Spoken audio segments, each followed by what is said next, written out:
ಅದಕ್ಕೆ ಅದನ್ನ ಮಾಡಿ ಅಂತ ಅಂದ್ಬಿಟ್ಟು ಇವತ್ತು ಬೆಳಿಗ್ಗೆ ಫೋನ್ ಮಾಡಿದ್ರ ಯಾವುದೋ ವಿಚಾರಕ್ಕೆ ಮಾತಾಡೋದು. ಹಾಂ, ಒಳ್ಳೆ ಕೆಲಸ. ಅದು ಏನಾಯ್ತದೆ ಅಂತಂದರೆ, ನಾವು ಆಲ್ಮೋಸ್ಟ್ ಆಲ್ ಏನು ರೈತರನ್ನಾಗಿ ಮಾಡೋಕ್ಕೆ ಪ್ರಯತ್ನ ಮಾಡಬೇಕೇ ವಿನಃ ಅವ್ರಿಗೆ ನಾವು ಕೊಳ್ಳುಬಾಕ ಸಂಸ್ಕೃತಿಯ ಪಾಠನೇ ಕಲಿಸೋಕೆ ಆಗೋಲ್ಲ.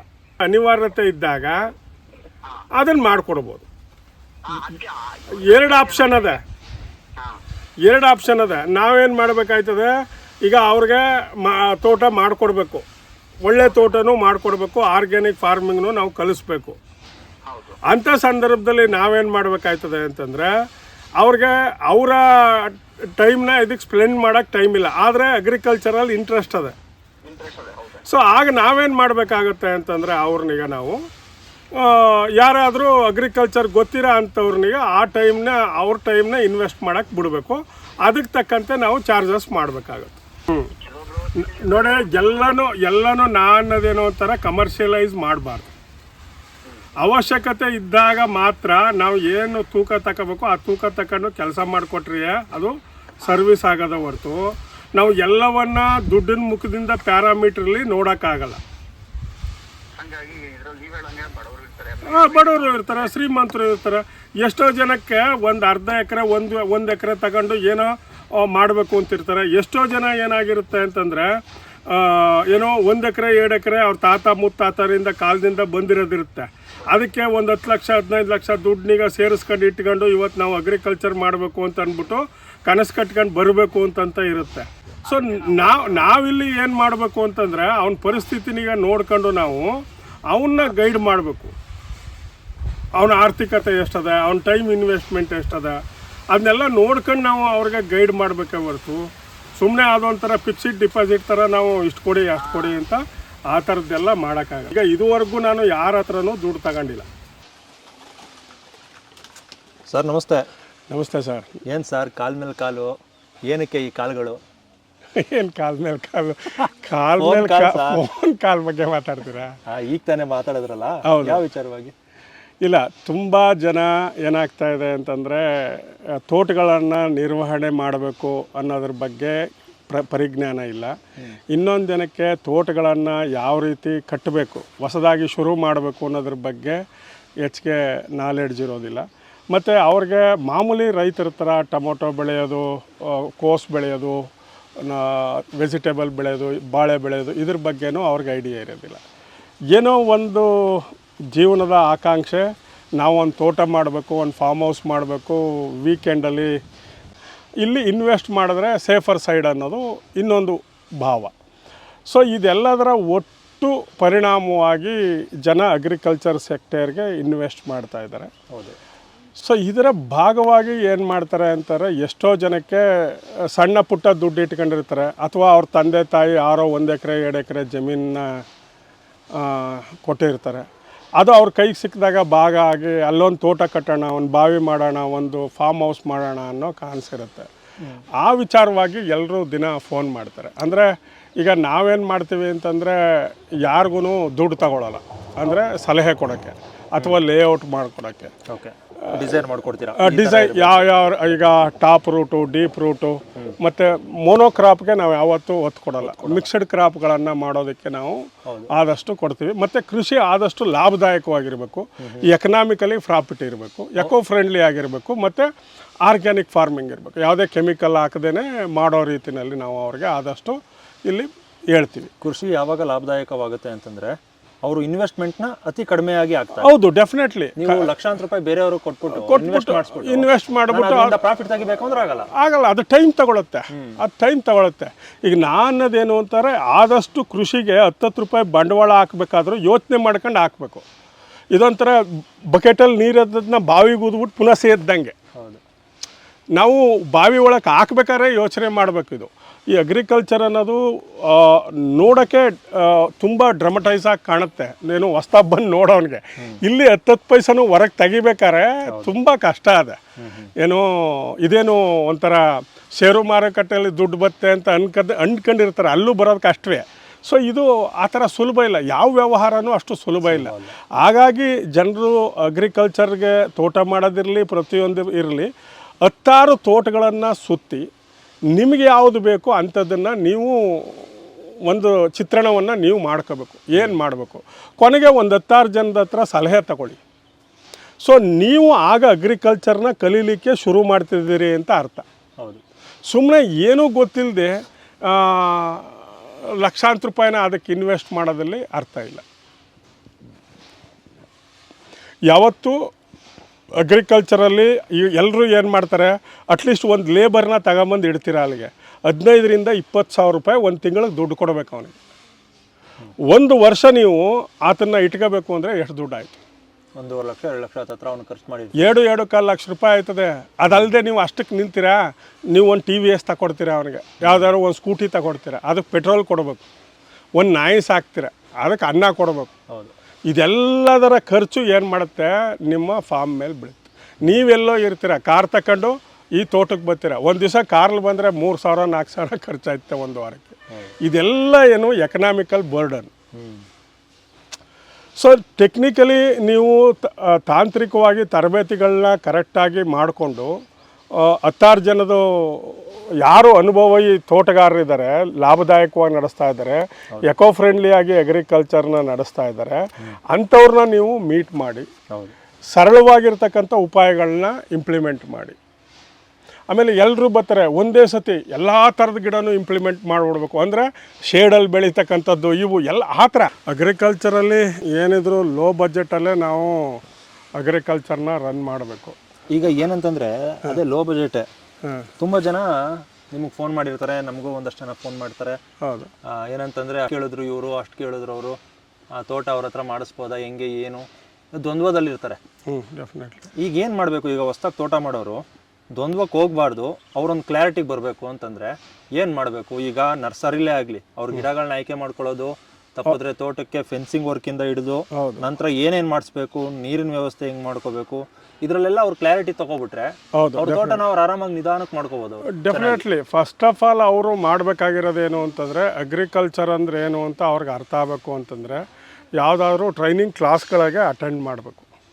ಕ್ಲಾಸ್ಗಳಲ್ಲಿ ಅಟೆಂಡ್ ಮಾಡಿದಾಗ ಅವರು ಗೊಬ್ಬರ, ಪೆಸ್ಟಿಸೈಡ್ ಆ್ಯಂಡ್ ಇದು ಎಲ್ಲ ಮಾಡ್ಕೊಳ್ಳೋದನ್ನು ಅವರು ನಿರ್ವಹಣೆಯನ್ನು ಕಲಿತಾರೆ. ಅದಾದ ನಂತರ ಅವರು ಬರೋತಕ್ಕಂಥದ್ದು ಬೋರು ಹೊಡೆದ ನಂತರ ಅವರು ಎಷ್ಟು HP ಮೋಟ್ರ್ ಹಾಕಬೇಕು, ಎಷ್ಟು ಅಡಿಗೆ ಅದು ನೀರು ಬಂದಿದೆ, ನೀರು ಎಷ್ಟು ಸಿಕ್ಕಿದೆ.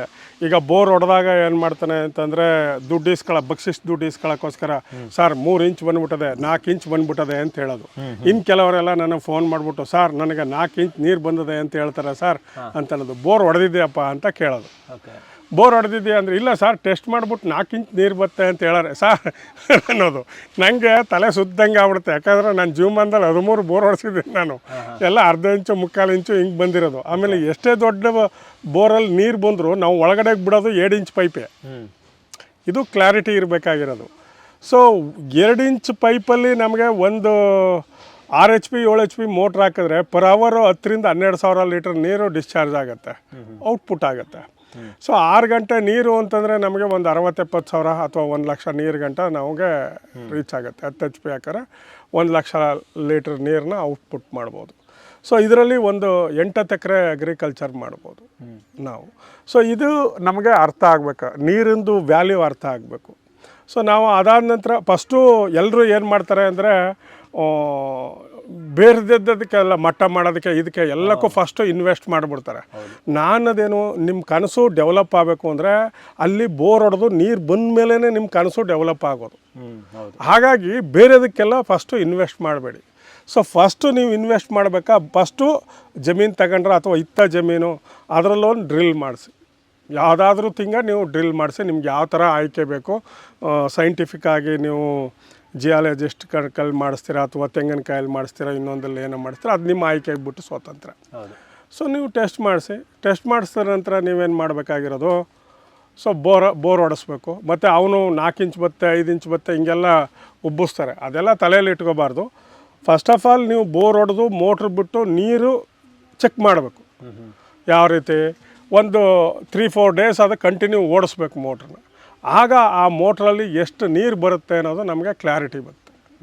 ಸೊ ಆ ನೀರು ನಮಗೆ ಕಂಟಿನ್ಯೂ ಇದೆಯಾ, ಎಷ್ಟಿದೆ ನೀರು, ಕಡಿಮೆ ಉಗುಳ್ತದ, ಏನು ಮಾಡ್ತದೆ, ಅದೆಲ್ಲ ಗೊತ್ತಾದ ನಂತರ ಕಡಿಮೆ ನೀರಿದ್ದರೆ ಯಾವ ರೀತಿ ತೋಟಗಳನ್ನು ಮಾಡ್ಬೋದು, ಬೆಳೆಗಳನ್ನು ಬೆಳಿಬೋದು. ಜಾಸ್ತಿ ನೀರಿದ್ದರೆ ಯಾವ ಥರ ಮಾಡ್ಬೋದು, ಇದೆಲ್ಲ ಒಂದು ರೀತಿ ಕ್ಲಾರಿಟಿ ಸಿಗುತ್ತೆ. ಅದಾದ ನಂತರ ಅವನು ತನ್ನ ಪ್ಲ್ಯಾನಿಗೆ ತಕ್ಕಂತೆ ಅವನು ಇನ್ವೆಸ್ಟ್ ಮಾಡ್ತಾ ಹೋಗ್ಬೋದು. ಸೊ ಇದು ನಾವು ಕಂಡುಕೊಂಡಿರ್ತಕ್ಕಂಥ ಸತ್ಯ. ಯಾಕಂತಾರೆ ನಾವು ಫಸ್ಟು ಎಲ್ಲದಕ್ಕೂ ಇನ್ವೆಸ್ಟ್ ಮಾಡಿಬಿಟ್ಟು ಅಲ್ಲೋಗಿ ಒಂದು ದೊಡ್ಡ ಫಾರ್ಮ್ ಹೌಸ್ ಕಟ್ಬಿಡೋದು, ಅಲ್ಲೋಗಿ ಎಲ್ಲನೂ ಭೂಮಿನೆಲ್ಲ ಮಟ್ಟ ಮಾಡಿಬಿಡೋದು. ಆಮೇಲೆ ಈಗ ನೀವು ಅಂತೀರ ನಮ್ಮ ಇಲ್ಲಿ ಏನು ಕಲ್ಕುಂದದಿಂದ ಮುಂದೆ ಎಷ್ಟೋ ಜನ ಬೆಂಗಳೂರಿಂದ ಬಂದು 2 ಎಕರೆ 3 ಎಕರೆ ಅದೆಲ್ಲ ದಳ್ಳಾಳಿಗಳು ಏನು ಮಾಡಿದ್ದಾರೆ, ನೀರು ಇಲ್ಲದೆ ಇರೋ ಡ್ರೈ ಲ್ಯಾಂಡ್ ಎಲ್ಲ ಕೊಡಿಸ್ಬಿಟ್ಟವ್ರೆ.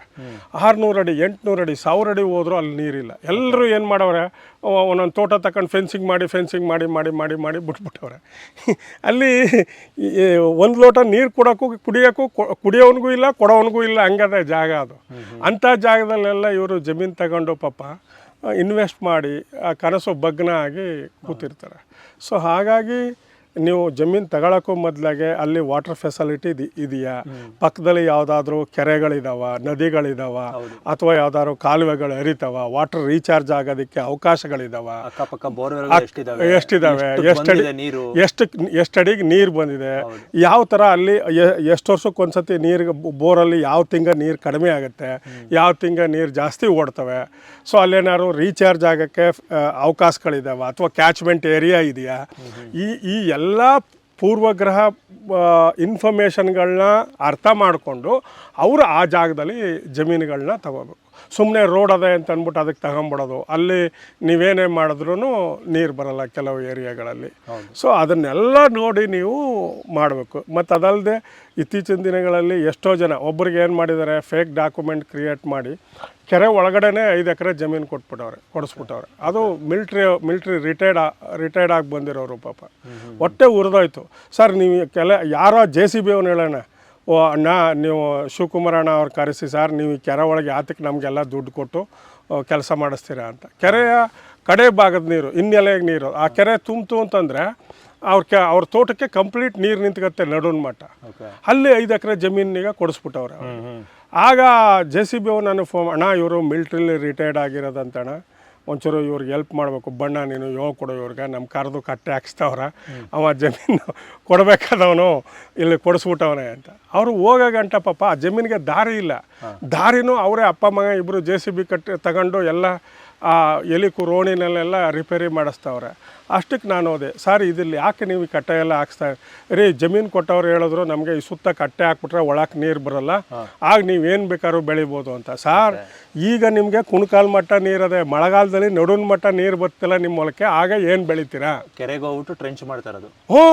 ಕೆರೆ ಒಳಗಡೆ ಅಲ್ಲೆಲ್ಲ ಗೊಬ್ಬಳಿ ಮರ ಬೆಳಕನವೆ, ಅದನ್ನೆಲ್ಲ ಕ್ಲೀನ್ ಮಾಡಿಸಿ, ಅದು RTCಲಿ ಅದೇ ಇಲ್ಲ ಅಂತಲ್ಲ, ಬಟ್ ಅವ್ರಿಗೇನಾಗುತ್ತೆ, ಕಡಿಮೆ ದುಡ್ಡು ಸಿಗುತ್ತೆ ಅಂತ ಆ ಥರ ಜಾಗನೆಲ್ಲ ಕೊಡಿಸ್ಬಿಟ್ಟವ್ರೆ. ಓಕೆ, ಇದೆಲ್ಲ ಪ್ರಾಕ್ಟಿಕಲಿ ನಾನು ಕಣ್ಣಾರ ನೋಡಿರೋದು ಅವ್ರ ಕಷ್ಟಗಳನ್ನ. ಸೊ ಆಗ ಅವ್ರಿಗೆ ಸರ್ ಏನು ಮಾಡೋದು ಸರ್, 4-5 JCB ಕರೆಸ್ಬಿಟ್ಟಿದ್ದೀನಿ, ಟ್ಯಾಕ್ಟ್ರಿಗಳು ಬಂದ್ಬಿಟ್ಟವೆ, ಇಟಾಚಿ ಬಂದಿದೆ, ಏನು ಮಾಡೋದು ಸರ್ ಏನು ಕಾರಣ ಹೇಳ್ತೀರಾ ಅಂತ ನಾನು ಏನೂ ಹೇಳೋಕ್ಕಾಗಲ್ಲ. ನೀವೇನಾದ್ರು ಕಾರಣ ಹೇಳ್ಬಿಟ್ಟು ಕೆಲಸನ ಹೋಲ್ಡ್ ಮಾಡಿಬಿಟ್ಟು ನಿಮ್ಮ ಪಡ ನೀವು ಇರೋ ದುಡ್ಡ ಉಳಿಸ್ಕೊಳ್ಳಿ ಹೋಗಿ. ಆಗ ಅವರು ನಮ್ಮದು ಯಾರ್ದೋ ದುಡ್ಡು ರಿಲೇಷನಲ್ಲಿ ಯಾರೋ ತೀರೋಗಿದ್ದಾರೆ ಅಂತ ಹೇಳ್ಬಿಟ್ಟು ಅವರು ಇಡೀ ಕೆಲಸನ ನಿಲ್ಲಿಸ್ಬಿಟ್ಟು ಊರಿಗೊಟ್ಟವ್ರು, ಅಪ್ಪ ಅಮ್ಮಕ್ಕ ಬೇಜಾರು ಮಾಡ್ಕೊಂಡು. ಓಕೆ. ಸೊ ಈ ಥರದ ಕಥೆಗಳನ್ನ ನಾನು ತುಂಬ ನೋಡ್ತಾ ಬಂದಿದ್ದೆ. ಹಾಗಾಗಿ ತಗೊಳ್ಳಿ ಭೂಮಿನ ಭೂಮಿ ತಗೋಬೇಕಾದ್ರೂ ಡಾಕ್ಯುಮೆಂಟ್ ಎಲ್ಲ ನೋಡಿ, ನೀರು ಬರೋ ಏರಿಯಾ ನೋಡಿ. ಯಾಕೆಂದರೆ ನೀವೆಲ್ಲೋ ಕಷ್ಟಪಟ್ಟು, ನಾನು ಅಗ್ರಿಕಲ್ಚರಲ್ಲಿ ಕಷ್ಟಪಟ್ಟೆ ಮುಂದೆ ಬಂದಿರೋದ್ರಿಂದ ಅಗ್ರಿಕಲ್ಚರಲ್ಲಿ 1 ರೂಪಾಯಿನೂ ನ್ಯಾಯಯುತವಾಗಿ ಸಂಪಾದನೆ ಮಾಡ್ಬೇಕಾದ್ರೆ ತುಂಬ ಕಷ್ಟ ಅದ. ಅದು ಇನ್ಯಾವುದೇ ಮಾರ್ಗದಲ್ಲಿ ನೀವು ಒಳ್ಳೆ ರೀತಿಯಲ್ಲಿ ಸಂಪಾದನೆ ಮಾಡಿ ಇಟ್ಟಿರೋ ದುಡ್ಡನ್ನೀಗ ತಗೊಂಬಂದು ಯಾವುದೋ ನಿಮಗೆ ಗೊತ್ತಿಲ್ಲದೆ ಇರೋ ಡ್ರೀಮ್ಗೆ ನೀವು ಅದಕ್ಕೆ ಇನ್ವೆಸ್ಟ್ ಮಾಡಿ ಅಲ್ಲಿ ಫೇಲ್ ಆಗೋದು ಬೇಡ. ಸೊ ನೀವು ಆದಷ್ಟು ಜಮೀನು ತಗೊಳ್ಳೋತವನಿಂದ ಹಿಡಿದು ಆದಷ್ಟು ಎನ್ಕ್ವೈರಿಗಳನ್ನ ಮಾಡಿ, ಗ್ರಾಸ್ ರೂಟಲ್ಲಿ ಯಾವ ರೀತಿ ಬೆಲೆ ನಡೀತಾ ಇದೆ, ಏನು ನಡೀತಾ ಇದೆ, ಅದನ್ನೆಲ್ಲ ಸರಿಯಾದ ರೀತಿಯಲ್ಲಿ ಅರ್ಥ ಮಾಡ್ಕೊಳ್ಳಿ. ಓನರ್ ಟು ಓನರ್ ಮಾತಾಡಿ. ಓಕೆ. ಏನೋ ಜಮೀನು ಕೊಡೋನು ತಗೊಳ್ಳೋನು ಅವರು ಇಬ್ಬರು ನೇರವಾಗಿ ಮಾತಾಡಬೇಕು. ಎಷ್ಟೋ ಸತಿ ಓನರ್ಗಳಿಗೆ ಅವಕಾಶನೇ ಸಿಗೋದಿಲ್ಲ, ಮಧ್ಯವರ್ತಿಗಳೇ ಎಲ್ಲನೂ ಡೀಲ್ ಮಾಡಿಬಿಡ್ತಾರೆ. ಇದು ಇರ್ತಕ್ಕಂಥ ವ್ಯವಸ್ಥೆ. ಇದಾದ ನಂತರ ನೀವು ಬೋರ್ ಹೊಡೆಸ್ತೀರಾ, ಬೋರ್ ಹಾಕಿದ್ಮೇಲೆ ನಿಮ್ಗೆ ಯಾವ ರೀತಿ ಸೆಕ್ಯೂರಿಟಿಗೆ ಬೇಕು, ಫೆನ್ಸಿಂಗ್ ಬೇಕಾ, ಏನು ಬೇಕು ಅದನ್ನು ನೀವು ಮಾಡ್ಕೊಳ್ಳಿ. ಆನಂತರ ಫಸ್ಟು ನಾ ಅನ್ನೋದೇನು ಅಂತಾರೆ, ನಿಮಗೆ ಕಾಸಿದ್ರೆ ಬೇಲಿ ಹಾಕಿ, ಇಲ್ವಾ ಡೈರೆಕ್ಟ್ ಬೆಳೆ ಹಾಕಿ ಲೈವ್ ಫೆನ್ಸಿಂಗ್ ಮಾಡ್ಕೊಳ್ಳೋಕೆ ಟ್ರೈ ಮಾಡಿ. ಹಾಂ ಲೈವ್ ಫೆನ್ಸಿಂಗ್ ಮಾಡಿಕೊಂಡು ಅಟ್ಲೀಸ್ಟ್ ನೀವು ಹಾಕಿರೋ ಇನ್ವೆಸ್ಟ್ಮೆಂಟ್ ಹಿಂದಕ್ಕೆ ಬರೋದಕ್ಕೆ ಯಾವ ರೀತಿ ಕ್ರಾಪ್ ಡಿಸೈನ್ ಮಾಡಬೇಕು, ಹೌದು ಎಷ್ಟು ಇನ್ವೆಸ್ಟ್ ಮಾಡಿದರೆ ಅದು ಯಾವ ದುಡ್ಡು ಏನು ಕ್ರಾಪ್ ಬೆಳೆದ್ರೆ ದುಡ್ಡು ಹಿಂದಕ್ಕೆ ಬರುತ್ತೆ, ಅದಕ್ಕೆ ನನ್ನ ಟೈಮ್ ಇನ್ವೆಸ್ಟ್ ಮಾಡೋಕ್ಕೆ ಸಾಧ್ಯ ಇಲ್ವಾ, ಅಥವಾ ನೀವು ಆ ಕ್ರಾಪನ್ನು ಹಾಕ್ಬೇಕಾದ್ರೆ ಅದ್ರ ಬಗ್ಗೆ ನಿಮಗೆಷ್ಟು ಮಾಹಿತಿ ಇದೆ, ನೀವೆಷ್ಟು ಸಮರ್ಥರು, ಅಥವಾ ನಿಮ್ಮ ಹತ್ರ ಇರೋ ಲೇಬರ್ ಮೇಲೆ ಡಿಪೆಂಡ್ ಆಗಿ ಮಾಡ್ತಾ ಇದ್ದೀರಾ. ಸೊ ನೀವು ಪೂರ್ಣ ಪ್ರಮಾಣದಲ್ಲಿ ಲೇಬರ್ ಮೇಲೆ ಡಿಪೆಂಡ್ ಆಗಂತೂ ಮಾಡಬಾರ್ದು. ಹೌದು, ಅಂದರೆ ನಿಮ್ಮ ಹತ್ರ ಇರೋವನ್ನ ಮೇಲೆ ಡಿಪೆಂಡ್ ಆಗಿ ಮಾಡಬಾರ್ದು. ಯಾಕಂದರೆ ಅವನು ಸರಿಯಾದ ಟೈಮಲ್ಲಿ ಕೈ ಕೊಟ್ಬಿಡ್ತಾನೆ. ಈಗ ನನ್ನದೇ ಫ್ರೆಂಡು ಅನೂರ ಹತ್ರ ಜಮೀನಿದೆ, ಅವರು ಪಾಪ ಏನೇ ಡೆವಲಪ್ಮೆಂಟ್ ಪ್ರೋಗ್ರಾಮ್ ಮಾಡಲಿ ಅವ್ನು ಎಷ್ಟೇ ಕದ್ರೂ ಸಹಿಸ್ಕೊಂಡು ಹೋಗ್ಬೇಕಾದ ಅನಿವಾರ್ಯತೆ ಅದು. ಅವ್ರಿಗೆ ಗೊತ್ತು ಅವ್ರ ತೋಟದಲ್ಲಿ ಅವ್ನು ಕದ್ದು ಕಳ್ಳ ಕೆಲಸ ಮಾಡ್ತಾವನೆ ಅಂತ. ಆದರೂ ಅವ್ರಿಗೆ ಆಲ್ಟರ್ನೇಟಿವ್ ಇಲ್ಲ. ಏನೋ ಈ ಅನಿವಾರ್ಯತೆಯಲ್ಲಿ ಬದುಕುವಂಥ ಸ್ಥಿತಿ ನಿರ್ಮಾಣ ಆಗ್ಬಿಡುತ್ತೆ. ಯಾರನ್ನು ನಮ್ದೆ ನಿಮ್ಮನ್ನು ನೀವು ನಂಬ್ಕೊಳ್ಳಿ. ಹಾಂ, ನಿಮಗಿರೋ ಜ್ಞಾನ ನಿಮಗಿರೋ ಪರಿಶ್ರಮವನ್ನು ನೀವು ನಂಬ್ಕೊಂಡು ತೋಟ ಮಾಡಬೇಕು. ನಿಮಗೆ ಅಗ್ರಿಕಲ್ಚರ್ ಲ್ಯಾಂಡ್ ಮೇಲೆ ಇನ್ವೆಸ್ಟ್ ಮಾಡಿರ್ತಕ್ಕಂಥ ದುಡ್ಡೇನೂ ಲಾಸ್ ಆಗಲ್ಲ, ಆದರೆ ಅದರ ನಿರ್ವಹಣೆಯಲ್ಲಿ ನಿಮಗೆ ಸಾಕಷ್ಟು ಪ್ರಮಾಣದಲ್ಲಿ ದುಡ್ಡು ಲಾಸ್ ಆಗುತ್ತೆ. ಇವತ್ತು 10 ಲಕ್ಷ ಕೊಟ್ಟು ನೀವು ತಗೊಂಡಿದ್ರೆ ಬರೋ ವರ್ಷ ಅದು 12 ಲಕ್ಷ ಆಗುತ್ತೆ. ಬ್ಯಾಂಕಲ್ಲಿ ಇಟ್ಟರು ನಿಮ್ಗೆ ಅಷ್ಟು ದುಡ್ಡು ಬರೋಲ್ಲ. ಹೌದು. ಸೊ ಹಾಗಾಗಿ ನೀವೆಲ್ಲೇ ಇನ್ವೆಸ್ಟ್ಮೆಂಟ್ ಮಾಡಿದ್ರೂ ಇನ್ವೆಸ್ಟ್ಮೆಂಟ್ ಏನೂ ಲಾಸ್ ಆಗಲ್ಲ. ಆದರೆ ತದನಂತರದಲ್ಲಿ ನಡೀತಕ್ಕಂಥ ವ್ಯವಹಾರ ಏನದ ಅದು ತುಂಬ ಜಾಗರೂಕತೆಯಿಂದ ಮಾಡಬೇಕಾಗಿರ್ತಕ್ಕಂಥ ವ್ಯವಹಾರ. ತದನಂತರದಲ್ಲಿ ಬೋರ್ ಹಾಕ್ಸಿದ್ರಿ, ಫೆನ್ಸಿಂಗ್ ಹಾಕ್ಸಿದ್ರಿ, ಒಳಗಡೆ ತೋಟ ಮಾಡಬೇಕು, ಒಳಗಡೆ ಏನೇನು ಹಾಕ್ಬೇಕು ಅಂತ ಗೊತ್ತಿರಲ್ಲ. ಗೊತ್ತಿರೋ ಒಂದಷ್ಟು ಜನಗಳನ್ನ ನಾವು ಕೇಳ್ತೀವಿ, ಅವ್ರಿಗೆ ಗುತ್ತಿಗೆ ಕೊಟ್ಬಿಡ್ತೀವಿ, ಅವ್ರು ಕೇಳಿದಷ್ಟು ಹಣ ಕೊಟ್ಬಿಡ್ತೀವಿ, ಅವ್ರು ಒಂದಷ್ಟಲ್ಲಿ ನಮಗೆ ತೋಟ ದೊಡ್ಡದಾಗಿ ರೆಡಿ ಮಾಡ್ಕೊಡ್ತಾರೆ ಅಂತ ಒಂದಷ್ಟು ವಿಡಿಯೋಗಳನ್ನ ನೋಡಿರ್ತಾರೆ ಅನ್ಕೊಳ್ಳಿ. ಡೆಫಿನೆಟ್ಲಿ ಅವ್ರನ್ನ ಸಂಪರ್ಕ ಮಾಡ್ತಾರೆ. ಅವರು ಇಲ್ಲ, ಅದು ಅವಶ್ಯಕತೆ ಇಲ್ಲ. ಆ ರೀತಿ ಅದು ಏನಾಗಿರುತ್ತೆ, ದೊಡ್ಡ ದೊಡ್ಡ ಶ್ರೀಮಂತರುಗಳು ಆ ರೀತಿ ಮಾಡ್ಬೋದೇನೋ. ನಾವು ಅವ್ರ ಬಗ್ಗೆ ಮಾತಾಡೋದ್ರಲ್ಲಿ ಅರ್ಥ ಇಲ್ಲ. ನಾವು ಮಿನಿಮಮ್ ಇರೋವ್ರ ಬಗ್ಗೆ ಮಾತಾಡ್ಕೊಳ್ಳೋಣ. ಸೊ ಆ ರೀತಿ ಅವರು ಗುತ್ತಿಗೆ ಕೊಟ್ಟು ಮಾಡಿಸ್ಕೊಳ್ಳಿ, ಅದೇನೋ ಅಭ್ಯಂತರ ಇಲ್ಲ. ನಾವು ಮಾತಾಡ್ತಾ ಇರ್ತಕ್ಕಂಥದ್ದು ಅಗ್ರಿಕಲ್ಚರ್ ಕನ್ಸರ್ನ್ ಇರತಕ್ಕಂಥವ್ರು, ಯಾರಿಗೆ ಇಂಟ್ರೆಸ್ಟ್ ಇದೆ ಅವರು. ಆ ಇಂಟ್ರೆಸ್ಟ್ ಯಾರು, ಈಗ ನಮ್ಮ ಹತ್ರ ಬಂದು ಕೇಳಿದ್ರೆ ನಾವು ಯಾವುದಕ್ಕೂ ಕಾಸ್ಟ್ ತಗೊಳ್ಳಲ್ಲ. ಈಗ ನಾವು ಫ್ರೀ ಆಫ್ ಕಾಸ್ಟಲ್ಲಿ ಹೇಳ್ಕೊಡ್ತೀವಿ. ಪರ್ಸ್ನಲ್ ಆಗಿ ಬಂದರೂ ಹೇಳ್ತೀವಿ, ಅಥವಾ ಟ್ರೈನಿಂಗ್ ಬಂದರೂ ಹೇಳ್ಕೊಡ್ತೀವಿ. ಅದೇ ನಮ್ಮ ಕುಳ್ಳೇಗೌಡರು ಅವರು ನೀರಾವರಿ ತಜ್ಞರು, ಆ್ಯಕ್ಚುಲಿ ಇಂಜಿನಿಯರಿಂಗ್ ಅವ್ರು ಮಾಡೋರು. ಅವರು ಫ್ರೀ ಆಫ್ ಕಾಸ್ಟಲ್ಲಿ ಎಲ್ಲರಿಗೂ ನೀರಾವರಿ ವ್ಯವಸ್ಥೆ ಬಗ್ಗೆ ಲೇಔಟ್ ಡಿಸೈನ್ ಮಾಡಿಕೊಡ್ತಾರೆ. ಈಗ ನಾವು ಮಾತ್ರ ಬಂದರೆ ನಾವು ಫ್ರೀ ಆಫ್ ಕಾಸ್ಟಲ್ಲಿ ಎಷ್ಟೋ ಸಾವಿರಾರು ಜನಕ್ಕೆ ಫ್ರೀ ಆಫ್ ಕಾಸ್ಟಲ್ಲಿ ಲೇಔಟ್ ಹಿಂಗೆ ಬೆಳೆ ಹಾಕಬೇಕು ಅಂತ ನಾವು ಫ್ರೀ ಆಫ್ ಕಾಸ್ಟಲ್ಲೇ ಹೇಳ್ಕೊಡ್ತೀವಿ. ಅದಲ್ಲದೆ ಗೊಬ್ಬರದ ನಿರ್ವಹಣೆ, ಕೀಟಬಾಧೆಗಳ ನಿರ್ವಹಣೆ, ಇದ್ರ ಬಗ್ಗೆ ಎಲ್ಲ ಅವರೇ ವಿಡಿಯೋ ಕಾಲ್ ಮಾಡಿ ಹಾಕಿದ್ರೂ ನಾವು ಅವ್ರಿಗೆ ಟೈಮ್ ಇದ್ದಾಗ ಹೇಳ್ಕೊಡ್ತೀವಿ. ಇದಕ್ಕೇನು ಸುಂಕ ಹಾಕಬೇಕು ಅಂತೇನೂ ಇಲ್ಲ. ಇದು ನಾವು ಅಗ್ರಿಕಲ್ಚರ್ನ ಇಷ್ಟಪಟ್ಟು ಬಂದಿರೋದ್ರಿಂದ ನಾವು ರೈತರಿಗೆ ಮಾಡೋ ಒಂದು ಸಹಾಯ ಅಂತ ಅಂದ್ಕೊಂಡು ಮಾಡಬೇಕು. ಎಲ್ಲದರಲ್ಲೂ ದುಡ್ಡನ್ನು ಎಕ್ಸ್ಪೆಕ್ಟ್ ಮಾಡೋಕ್ಕಾಗಲ್ಲ. ಹೌದು. ಸೊ ಇದು ನನ್ನ ಅಭಿಪ್ರಾಯ. ಎಷ್ಟು ತಿಂತೀವೋ ಅಷ್ಟೇ ತಿನ್ನೋಕ್ಕಾಗೋದು. ಡೆಫಿನೆಟ್ಲಿ ಎಲ್ಲರಿಗೂ 100 ಗ್ರಾಮೇ ಹೊಟ್ಟೆ ಕೊಟ್ಟಿರೋದು, ಇನ್ನು ಉಳಿದೆಲ್ಲ ಅನ್ನೆಸೆಸರಿ. ಹೊಟ್ಟೆ ಅದೆಲ್ಲ ಕಲೆಕ್ಟ್ ಮಾಡಿ ಇಟ್ಕೊಂಡ್ರೆ ಅದು ವಾಸನೆ ಬರುತ್ತೆ ಯಾವತ್ತೂ. ಹೌದು, ಡೆಫಿನೆಟ್ಟಾಗಿ ಆಗೋದು ಹಾಗೆ. ಸೊ ನಾವು ಏನು ಮಿತಿ ಅದ ಆ ಮಿತಿ ಒಳಗೆ ಕೆಲಸ ಮಾಡಿದ್ರೆ ತುಂಬ ಒಳ್ಳೆ ಸಮಾಜ ನಿರ್ಮಾಣ ಆಯ್ತದೆ. ನಾವು ಮಾತಾಡೋದೇ ಬೇರೆ, ಕೆಲಸ ಇನ್ನೊಂದು ರೀತಿ ಮಾಡಿದ್ರೆ ಅದರ ಅರ್ಥ ಬೇರೆ ಥರ ಆಗುತ್ತೆ. ಸೊ ಹಾಗಾಗಿ ನೀವು ಜಮೀನು ತಗೊಂಡ್ತಕ್ಕಂಥವ್ರು ಆದಷ್ಟು ಒಳ್ಳೊಳ್ಳೆ ಜನಗಳಿದ್ದಾರೆ.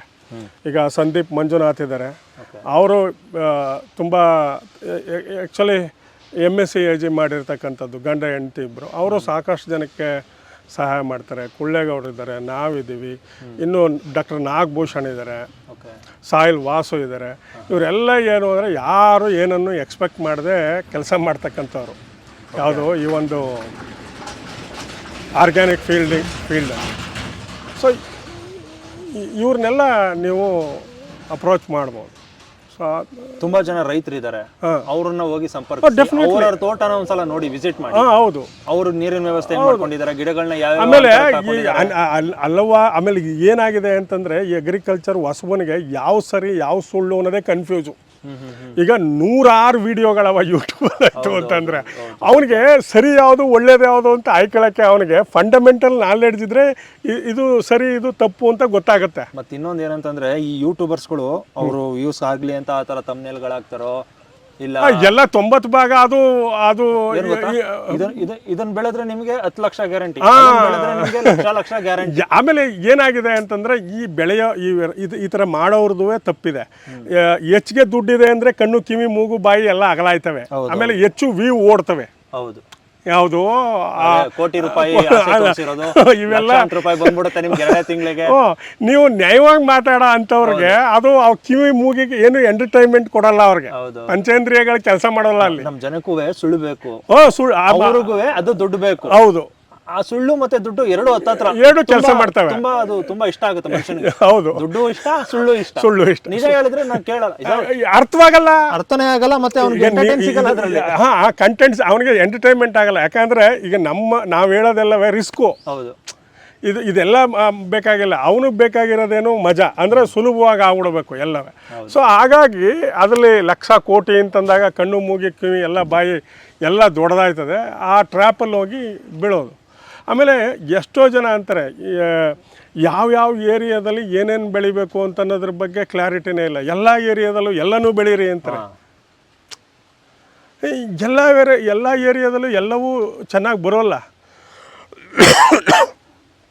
ನಾವು ಅಂತೀವಿ ಸಾವಿರಾರು ಜನ ಇವತ್ತು ಆ್ಯಪಲನ್ನು ಬೆಳಿಬೇಕು ಅಂತ ಹೋಯ್ತಾ ಇದ್ದಾರೆ, ಆದರೆ ಬೆಳೆದ ನಂತರ ಏನು ಅನ್ನೋದು ಯಾರಿಗೂ ಗೊತ್ತಿಲ್ಲ. ಗಿಡ ತಂದು ಹಾಕಿದ್ಮೇಲೆ ಎಲ್ಲ ಆ್ಯಪಲ್ ಬೆಳೀರಿ ಅಂತಾರೆ. ಎಲ್ಲಿ ಈಗ ನಾವೇ ಅಮೃತ ಭೂಮಿನಲ್ಲಿ ಹಲವಾರು ನಮ್ಮ ಫ್ರೆಂಡ್ಸ್ಗಳೆಲ್ಲ 2-3 ಗಿಡ ತಗೊಂಬಂದು ಹಾಕಿರು. ಚಾಮರಾಜನಗರದಲ್ಲಿ ಬಿಲ್ವ ಮಹೇಶ್ ಅಂತಕ್ಕಂಥವ್ರು 2 ಎಕರೆಗೆ ತಂದು ಹಾಕಿದ್ರು ಇದೇ ಹಣ್ಣ ಇವುಗಳನ್ನೇ. ಆದರೆ ಬೆಳೆದಾದ್ಮೇಲೆ ಅದು ಹುಳಿ ಒಳ್ಳೆ ಬೇರಿಕಾಯಿ ತಿಂದಂಗದೆ. ನೀವು ಮಾರ್ಕೆಟಲ್ಲಿ ಇರ್ತಕ್ಕಂಥದ್ದು ಒಳ್ಳೆ ಮರಳಾಗಿ ಸ್ವೀಟ್ ಆಗಿರತಕ್ಕಂಥದ್ದು, ಮಾರ್ಕೆಟಲ್ಲಿ ಇರ್ತಕ್ಕಂಥ ಮಾಲಿನ ಜೊತೆ ನಂದು ಕಾಂಪೀಟ್ ಮಾಡ್ಬೋದಾ ಅಂತ ಒಂದು ಪರಿಜ್ಞಾನ ಇರೋಲ್ಲ. ಅದು ಅವ್ರವ್ರ ಸಂತೋಷಕ್ಕೆ ಹಾಕೋಬೇಕಷ್ಟೇ, ಮನೆ ಬಳಕೆಗೆ 1-2-3. ಸರ್, ನನ್ನ ಹೆಂಡ್ತಿನೇ ಸೇಬಣ್ಣನ ನಾ ಬೆಳೆದ ತಿನ್ನಲ್ಲ ಅಂದ್ರೆ ಬೇರೆಯವ್ರು ಯಾಕೆ ಸರ್ ತಿಂತಾರೆ? ಏನು ಸಂತೋಷ ಕಾಣ್ತೀರಾ? ಆ ಜಾಗದಲ್ಲಿ ಬೇರೆ ಗಿಡ ನೆಡಿ, ಒಂದು ನಿಂಬೆ ಗಿಡ ನೆಡಿ. ಸರ್, ನಾವು ಪ್ರಕೃತಿ ವಿರುದ್ಧ ಹೋಗ್ತಾ ಇದೀವಲ್ವಾ? ಅದು ಕಾಶ್ಮೀರದಲ್ಲಿ ತಂಪು ವಾತಾವರಣದಲ್ಲಿ ಬೆಳೆಯೋದು. ಹೌದು, ಸಬ್ ಟ್ರಾಪಿಕಲ್ ಕ್ರಾಪ್. 40 ಡಿಗ್ರಿವರೆಗೂ ಬೆಳಿಬಹುದು ಅನ್ನೋ ಒಂದು ವೆರೈಟಿ ಕಂಡಿಡಿದಿದ್ದಾರೆ ಅಂದ್ರೆ ಮನುಷ್ಯರ ಕಂಡಿಡಿಯೋದು ಅದು. ಅದನ್ನ ಪ್ರಕೃತಿ ಕಂಡಿಡಿದ ಬ್ಲೆಂಡ್ ಮಾಡಿರೋದು. ಅದು ಸರ್, ನಾನದೇನೋ ಇವ ಬ್ಲೆಂಡ್ ಮಾಡಿರೋದು, ಅದನ್ನು ನಾವು ಅಷ್ಟು ದೊಡ್ಡದಾಗಿ ಯೋಚನೆ ಮಾಡೋಕ್ಕಿಂತ ನಾನು ಮಾರುಕಟ್ಟೆಯಲ್ಲಿ ಇರ್ತಕ್ಕಂಥ ಪ್ರಾಡಕ್ಟ್ಗೆ ನನ್ನ ಪ್ರಾಡಕ್ಟ್ ಈಕ್ವಲ್ ಆಗಿದೆಯಾ ಅಂತ ನಾನು ನೋಡಬೇಕು ಅಂತ.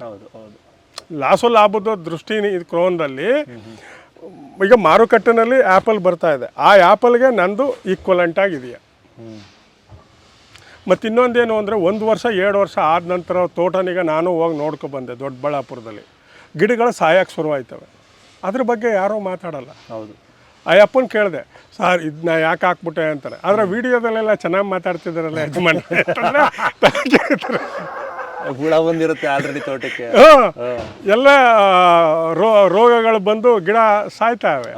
ಸೊ ನಾವು ನೆಗೆಟಿವ್ ಆಗಿರೋದ್ರ ಬಗ್ಗೆನೂ ಅದನ್ನೇ ಫಸ್ಟ್ ಮಾತಾಡ್ಬೇಕಾಗಿರೋದು, ತಿಳ್ಕೊಬೇಕಾಗಿರೋದೇ ಅದನ್ನ. ಅಲ್ಲಿ ಇದರಿಂದ ಏನಪ್ಪ ನನಗೆ ಸಾಧಕ ಬಾಧಕಗಳು ಅನ್ಕೊಂಡೇ ಹೋಗ್ಬೇಕು. ಮತ್ತೆ ಗಿಡಗಳ ಆಯ್ಕೆಲ್ಲೂ ತುಂಬಾ ಆಯ್ಕೆ. 100%. ಈಗ ಗಿಡಗಳ ಆಯ್ಕೆ ಅಂತಂದ್ರೆ ಏನಾಗಿದೆ ಅಂತಾರೆ, ನಾನು ಎಂಥ ತಪ್ಪು ಮಾಡಿಬಿಟ್ಟೆ ಅಂತ ಅನ್ಸುತ್ತೆ ಒಂದ್ಸತಿ. ಸ್ಟಾರ್ಟಿಂಗಲ್ಲೆಲ್ಲ ನಿಮ್ಮ ವಿಡಿಯೋಗಳನ್ನೆಲ್ಲ ನಾನು ಹೇಳ್ಬಿಟ್ಟಿದ್ದೀನಿ, ಕರ್ನಾಟಕದಲ್ಲಿ ನರ್ಸರಿಲಿ ಜಾಸ್ತಿ ಲಾಭ ಇದೆ ಅಂತ. ಸೊ ಇವರೆಲ್ಲ ನಾನು ಯಾವ ಉದ್ದೇಶ ಇಟ್ಕೊಂಡು ಮಾಡಿದೆ ಅದನ್ನೆಲ್ಲ ಹೇಳಿದೆ ಅಂತಾರೆ. ನಮ್ಮಲ್ಲಿ ನರ್ಸರಿ ಆಕ್ಟಿವಿಟಿ ಅಂದರೆ ಪ್ರಾಡಕ್ಟಿವಿಟಿ ಬೆಳೀಲಿ ಅಂತ ನಾನು ಹೇಳಿದೆ. ಇವರು ಮೀಡಿಯೇಟರ್ ಆಗಿಬಿಟ್ರು, ಎಲ್ಲ ರೋಡ್ಲು ನರ್ಸರಿ ಮಾಡಿಬಿಟ್ರು. ಅದೆಲ್ಲ ಗೊತ್ತಾದ ಮೇಲೆ ಜನಕ್ಕೆ ನಮ್ಮ ಆ ವಿಡಿಯೋಗಳನ್ನೆಲ್ಲ ಬೇಜಾರಾಗ್ಬಿಡ್ತು. ಅದು ನಾನು ಯಾತಕ್ಕಾರು ಹೇಳಿದೆ ಆ ಮಾತಾ ಅಂತ ಅನ್ನಿಸ್ಬಿಡ್ತು. ಅಂದರೆ ಯಾವನೋ ಒಬ್ಬ ಒಂದು ದಿವಸ ಬಂದು ಮಾರ್ಕ ಹೊಂಟೋಗ್ತಿದ್ದ, ಇವರು ಪರ್ಮನೆಂಟಾಗಿ ಸುಲಿಗೆ ಮಾಡೋಕ್ಕೆ ಶುರುಬಿಟ್ರು.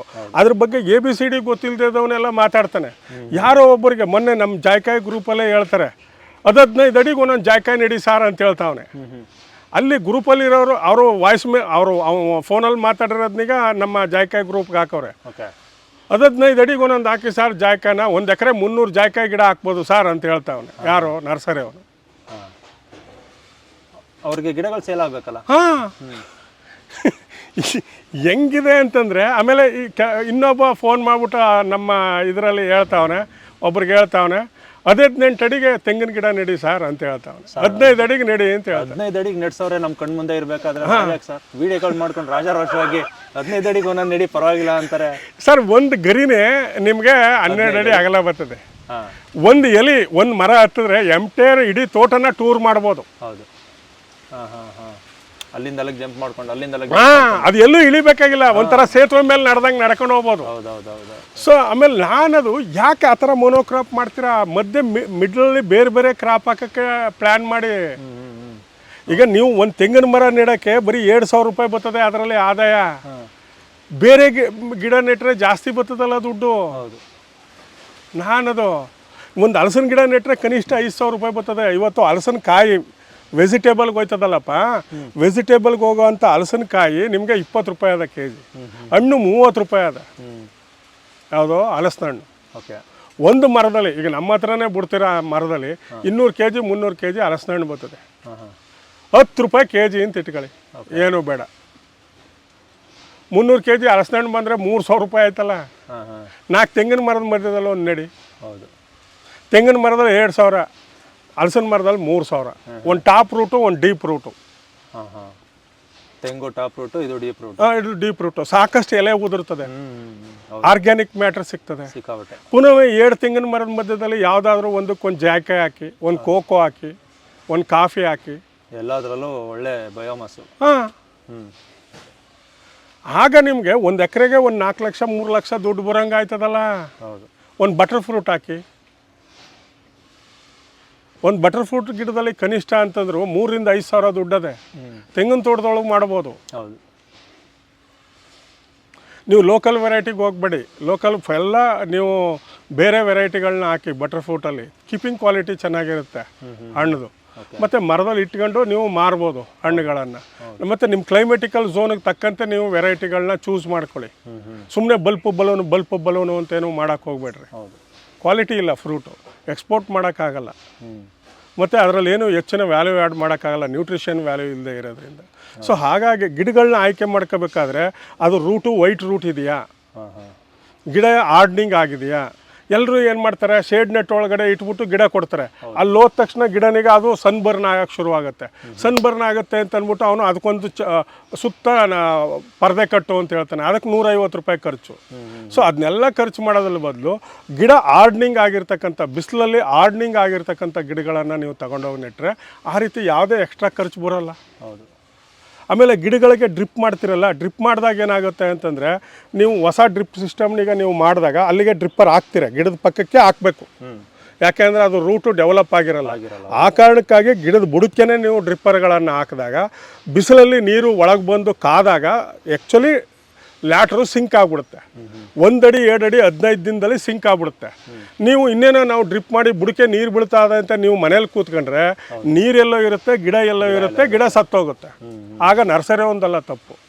ಸೊ ನೀವೇನು ಮಾಡಬೇಕಾಗತ್ತೆ, ಫಸ್ಟೇ ಲ್ಯಾಟ್ರ್ಗಳೊಳಕ್ಕೆ ನೀರಿನಿಗೆ ಬಿಟ್ಟು 10 ನಿಮಿಷ ಬಿಟ್ಟು ಬಿಸಿಲಲ್ಲಿ ಕಾಯಿಸ್ಬೇಕು. ಕಾದಾಗ ಆ ಲ್ಯಾಟ್ರ್ಗಳೆಲ್ಲ ಸಿಂಕ್ ಆಯ್ತವೆ. ಒಂದು ಲ್ಯಾಟ್ರು ಕನಿಷ್ಠವೇ ಅರ್ಧ ಮೀಟ್ರ್ 1 ಮೀಟ್ರ್ ಸಿಂಕ್ ಆಯ್ತವೆ. ನೀವು ಯಾವ ಕ್ವಾಲಿಟಿ ತಗೊಂಡಿದ್ರಿ ಅದ್ರ ಮೇಲೆ. ಆ ಸಿಂಕ್ನಿಗೆ ನೀವು ಫಸ್ಟೇ ಬಿಸಿಲಲ್ಲಿ ಒಣಗಿಸಿ ಸಿಂಕ್ ಮಾಡಿಬಿಟ್ರೆ ಆಗ ನೀವು ಆ ಪಾಯಿಂಟ್ಗೆ ನೀವು ಹಾಕಿದ್ರೆ ಅದಾಗಲ್ಲ. ಒಂದು ವೇಳೆ ನೀವು ಕನಿಷ್ಠ ಹೊಸದಾಗಿ ಡ್ರಿಪ್ ಮಾಡಿದಾಗ ಗಿಡದ ಬುಡಕ್ಕೆ ನೀರು ಬೀಳ್ತಾ ಇದೆಯಾ, ಪ್ಲೈನ್ ಲ್ಯಾಟ್ರಲ್ಲಿ ನೀರು ಬೀಳ್ತಾ ಇದೆಯಾ, ಡ್ರಿಪ್ಪರಲ್ಲಿ ಕರೆಕ್ಟಾಗಿ ಬುಡಕ್ಕೆ ನೀರು ಬೀಳ್ತಾ ಇದೆಯಾ ಅಂತ ನೋಡಬೇಕು. ಮತ್ತು ಇನ್ನೊಂದು ಏನು ಮಾಡಬೇಕು, ನೀವು ನಾಯಿಗಳು ಸಾಕ್ಬಿಟ್ಟಿರ್ತೀರ, ಸಂದನಾಗೆಲ್ಲ ಮೊಲ್ದು ಮರಿ ಹಿಡಿಯೋಕೆ ಅದು ಇದು ಬೇಟೆ ಮಾಡೋಕೆ ಅಡ್ಡಾಗಿ ಓಡ್ಬಿಟ್ಟು ಲ್ಯಾಟ್ರೆಲ್ಲೋ ಬಿದ್ದಿರುತ್ತೆ, ನೀರೆಲ್ಲೋ ಬೀಳ್ತಿರುತ್ತೆ. ಸೊ ನೀವು ಮಾಡಬೇಕಾಗಿರೋದೇನು, ಲ್ಯಾಟ್ರ್ ಕೊನೆಯಲ್ಲಿ ಎಲ್ಲರೂ ಒಂದು ಮರದ ತುಂಡನ್ನ ಬೆಳೆ ಮಾಡ್ಕೊಂಡು ಪೆಟ್ಟೆ ಅದಕ್ಕೆ ದಾರ ಕಟ್ಟಬೇಕು. ಮುಂದೆ ಆ ಕಡೆ ಈ ಕಡೆ ಹೋಗಬಾರ್ದು. ಮಧ್ಯದಲ್ಲಿ ಎಲ್ಲರೂ 1-2 ಗೂಟ ಹೊಡೆದು ಕಟ್ಟಬೇಕು. ಆ ಕಡೆ ಈ ಕಡೆ ಚಲಾಪಿಲಿ ಆಗಬಾರ್ದು ಆ ರೀತಿ. ಸೊ ಆಗ ಗಿಡದ ಬುಡಕ್ಕೆ ಕರೆಕ್ಟಾಗಿ ನೀರು ಬೀಳುತ್ತೆ. ಸೊ ನಾವು ಈ ರೀತಿ ಯಾವುದೇ ಮುನ್ನೆಚ್ಚರಿಕೆಗಳು ಇಲ್ಲದೆ ಇದ್ದಾಗ ನಮಗೆ ಟೈಮು, ದುಡ್ಡು ಎಲ್ಲವೂ ಕೂಡ ಲಾಸ್ ಆಗುತ್ತೆ. ಸೊ ಇದೆಲ್ಲದರ ಪರಿಜ್ಞಾನ ನಮ್ಮ ಇನ್ವೆಸ್ಟರ್ಸ್ಗಿದ್ರೆ, ಅಗ್ರಿಕಲ್ಚರ್ ಇನ್ವೆಸ್ಟರ್ಗಿದ್ರೆ ಕಡಿಮೆ ದುಡ್ಡಿನಲ್ಲಿ ನಾವು ತೋಟನ ಮಾಡ್ಬೋದು. ಮತ್ತು ನಾವೇ ಮಾಡ್ಬೋದು, ಸ್ವಯಂ ಮಾಡ್ಬೋದು. ನಾನದೇನು ಅಂತಂದರೆ ಎಲ್ಲರೂ ಕುರುಬಿದ್ದ ಹಳ್ಳ ಅಂತಾರಲ್ಲ, ಹಂಗೆ ಆಗಬಾರ್ದು ಅದು. ಹೌದು. ಸೊ ಅವನವನ ಕೆಪಾಸಿಟಿಗೆ ತಕ್ಕಂತೆ ಅವನೇನು ಮಾಡಬೇಕು, ತನ್ನ ನಾಲೆಡ್ಜ್ನ ಬಿಲ್ಡ್ ಮಾಡ್ಕೋಬೇಕು. ಅದರಲ್ಲಿ ಡೈವರ್ಸಿಫೈಡ್ ಆಗಿ ಮಾಡೋದ್ರಿಂದ ತುಂಬ ಲಾಭ ಇದೆ. ಏನೋ ಆದರೆ ಆ ಆಯ್ಕೆಗಳನ್ನ ಕರೆಕ್ಟಾಗಿರಬೇಕು. ಈಗ ನಾನೇ ಇಲ್ಲಿ ಬಟರ್ ಫ್ರೂಟ್ ಹಾಕಿದ್ದೀನಿ, ನುಗ್ಗೆ ಹಾಕಿದ್ದೀನಿ. ಈಗ ನುಗ್ಗೆನೆಲ್ಲನೂ ತರೋದು ಬಟರ್ ಫ್ರೂಟ್ ಗಿಡಕ್ಕೆ ವೀಕ್ ಆಗಿರೋ ಅಂಥದ್ದಕ್ಕೆ ಹಾಕ್ತಾಯಿದ್ದೀನಿ. ಈ ಬಟರ್ ಫ್ರೂಟ್ಗೆ ಇನ್ವೆಸ್ಟ್ ಮಾಡಿರೋ ದುಡ್ಡನ್ನೆಲ್ಲನೂ ವಾಪಸ್ ತೆಗಿಯೋಕ್ಕೋಸ್ಕರ ಅದರಲ್ಲಿ ಬಾಳೆ ಹಾಕಿದ್ದೀನಿ. ಓಕೆ. ಸೊ ಒಂದು ಬೆಳೆ ಹಾಕ್ತು ಅಂದರೆ ಅದರಲ್ಲಿ ಉಪಬೆಳೆ ಹಾಕಿ ನಾನು ವಾಪಸ್ ರಿಟರ್ನ್ ದುಡ್ಡು ತಗೊಳ್ಳೋದು ಹೇಗೆ ಅಂತ ಪ್ಲ್ಯಾನ್ ಮಾಡಬೇಕು. ದುಡ್ಡು ಹಿಂದಕ್ಕೆ ಬರೋಕ್ಕೆ ಪ್ಲ್ಯಾನು ನಾನು ಮುಂದೆ ರೆಡಿ ಇದ್ರೆ ಮಾತ್ರ ಮುಂದಿನ ಪ್ಲ್ಯಾನ್ಗೆ ಇನ್ವೆಸ್ಟ್ ಮಾಡಬೇಕು. ಇಲ್ಲ ಅಂದರೆ ಇಲ್ಲ. ಅದೊಂಥರ ಲಾಂಗ್ ಟರ್ಮ್ ಪ್ರೋಸೆಸ್ ಅಲ್ಲ, ಅದು ಬರೀ ಇನ್ವೆಸ್ಟ್ ಮಾಡೋದೇ ಆಗ್ಬಿಡುತ್ತೆ. ನಮ್ಗೆ ಆ ಕಡೆಯಿಂದ ಬಂದದ್ರಲ್ಲಿ ಈ ಕಡೆಯಿಂದ ಹಾಕಬೇಕು. ಅದು ಅಗ್ರಿಕಲ್ಚರ್ ಕ್ರಿಯೇಟಿವಿಟಿ. ಅಗ್ರಿಕಲ್ಚರ್ ಅಂದರೆ ಫಸ್ಟ್ ಆಫ್ ಆಲ್ ಅದು ದುಡ್ಡು ಇನ್ವೆಸ್ಟ್ಮೆಂಟ್ಸ್ ಕ್ಷೇತ್ರ ಅಲ್ಲ, ಅದು ಇನ್ಕಮ್ ಜನರೇಟ್ ಆಕ್ಟಿವಿಟಿ ಇರೋ ಅಂಥ ಕ್ಷೇತ್ರ, ಉತ್ಪಾದನಾ ಕ್ಷೇತ್ರ ಅದು. ಸೊ ಆ ಉತ್ಪಾದಕತೆನಿಗೆ ನಾವು ಕಲಿಬೇಕು. ಒಂದು ನೆಟ್ಟು 10 ಬೆಳೆಯೋದು.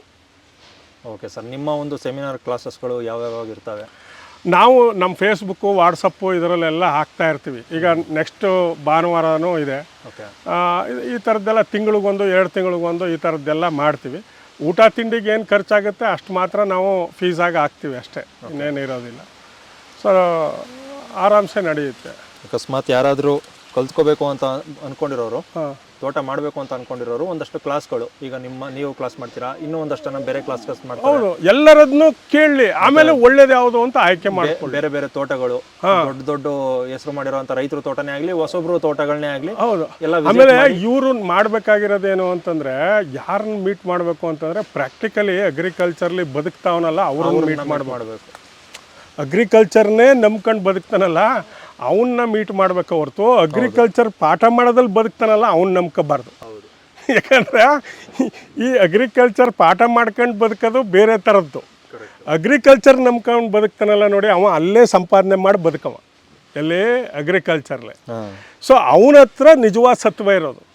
ಅಂಥ ರೈತರನ್ನ ಭೇಟಿ ಮಾಡಿ ಒಂದಷ್ಟು ವಿಚಾರಗಳನ್ನ ತಿಳ್ಕೊಂಡ್ರೆ ನಿಮಗೂ ಒಂದು ತೋಟ ಮಾಡೋಕ್ಕೆ ಒಂದು ದಾರಿ ಸಿಗುತ್ತೆ, ಕಾನ್ಫಿಡೆನ್ಸ್ ಸಿಗುತ್ತೆ, ನಾನು ಬದುಕ್ತೀನಿ ಕೃಷಿ. ಸೊ ಅಂಥ ಪಾಯಿಂಟ್ಗಳನ್ನ ತಲೆಯಲ್ಲಿ ಇಟ್ಕೊಂಡು ಯಾವುದು ಲೋ ಕಾಸ್ಟಲ್ಲಿ ಸುಲಭವಾಗಿ ಆಗುತ್ತೆ ಅದನ್ನು ಮಾಡಿ. ಹೌದು ಸರ್, ಆಗ ನಿಮಗೆ ದಾರಿ ಸಿಗುತ್ತೆ. ಮತ್ತು ಸಾಯಿಲ್ ಫರ್ಟಿಲಿಟಿನೀಗ ಬಿಲ್ಡ್ ಮಾಡ್ಕೊಳ್ಳಿ. ಇದರಲ್ಲಿ ಗಿಡ ನೆಟ್ರ ನೀವು ಆರ್ಗ್ಯಾನಿಕಲಿ ಫಾರ್ಮ್ ರೆಡಿ ಮಾಡಬೇಕು. ನವಧಾನ್ಯಗಳನ್ನು ಬಿತ್ತಿ, ಕೆಲವರೆಲ್ಲ ಏನು ಮಾಡ್ತಾರೆ ಅಂದರೆ ಆ ಬಿತ್ತಿ ಬೆಳೆದು ಅದು ಭೂಮಿಗೆ ಹಾಕೋಕ್ಕೆ ವರ್ಷಗಟ್ಟಲೆ ಟೈಮ್ ತಗೋತಾರೆ. ಆಲ್ರೆಡಿ ದುಡ್ಡು ಇನ್ವೆಸ್ಟ್ ಮಾಡಿರೋದು ದುಡ್ಡು ಬೇಡ ಅಂದವರು ಆ ಕೆಲಸ ಮಾಡಲಿ. ಆರ್ಗ್ಯಾನಿಕ್ ಫಾರ್ಮಿಂಗ್ ಶುರು ಮಾಡಬೇಕು ಅಂದರೆ ಮಿನಿಮಮ್ 0.8% ಅಷ್ಟು ಕಾರ್ಬನ್ ಇರಬೇಕು ಲೆವೆಲ್. ಸೊ ಅದು ಇನ್ಕ್ರೀಸ್ ಗಿಡ ನೆಟ್ಬಿಟ್ಟು ಮಾಡ್ಬೋದು.